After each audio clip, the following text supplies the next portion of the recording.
সন্ধ্যা হলে সবার ঘরে শুরু হয় কি খাবো, কি নাস্তা বানানো হবে, সবার একটা টেনশন শুরু হয়ে যায়। তো আর যাদের ঘরে ছোট বাচ্চা আছে তাদের তো আর কথাই নেই, তাদের ঘরে তো সন্ধ্যাবেলা একটা না হয় একটা নাস্তা করতেই হবে। আর সেটা যদি ঘরের আপনার একটা হেলদি নাস্তা হয় তাহলে তো আর কোনো কথাই নেই, স্বাদেও পরিপূর্ণ, তারপরে শরীরের জন্যও ভালো, স্বাস্থ্যকর একটা নাস্তা। তো ঘরের মধ্যে যা কিছু থাকে তা দিয়ে যদি আমরা সন্ধ্যা নাস্তাটা বানিয়ে ফেলতে পারি তাহলে তো আর কোনো কথাই নেই, কি বলেন? তো সেজন্যই আজকে ঘরে ছিল কলা, তো সেজন্যই ভাবলাম যে বাচ্চাদের জন্য একটু কলার পিঠা বানাই। তো চলেন সেই কলার পিঠার রেসিপিটা আপনাদের সাথে শেয়ার করি। হ্যালো ভিউয়ার্স, আসসালামু আলাইকুম। সবাই কেমন আছেন? আমরা ভালো আছি আলহামদুলিল্লাহ। প্রথমেই ঘরে থাকা কয়েকটা কলা নিতে হবে, ঘরে থাকা বা বাজার থেকে আনা যাই হোক, ঘরে কয়েকটা কলা নিতে হবে। আমি এখানে 4টা কলা নিয়েছিলাম।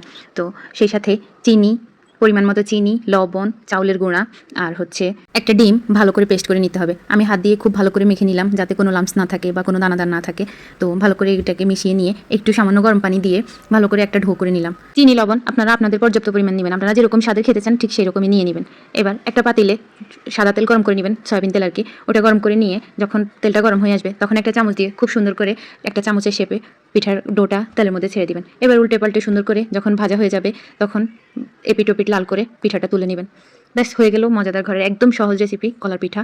তো এভাবে বানিয়ে আপনারা সবাই খেতে পারেন, বাচ্চা বুড়ো সবাই খেতে পারেন। ঘরে তৈরি নাস্তার স্বাদটাই অন্যরকম, সেটা যেটাই হোক। ঘরে যা কিছু আছে তা দিয়ে যদি আমরা প্রতিদিন কিছু না কিছু স্বাস্থ্যকর নাস্তা যদি বাচ্চাদেরকে দিতে পারি বা নিজেরাও খেতে পারি তাহলে বাইরের এই বিট লবণ বা আপনার এই যে টেস্টি সল্ট এগুলো আমরা খাওয়া হয় না, আর অনেক কঠিন কঠিন রোগ থেকেও আমরা বাঁচতে পারি। তো সবসময় চেষ্টা করবেন যে ঘরের যে কোনো কিছু দিয়ে ভালো একটা নাস্তা তৈরি করতে, হেলদি একটা নাস্তা করতে। ঘরের যে কোনো জিনিসই স্বাস্থ্যকর, আশা করি খারাপ লাগবে না।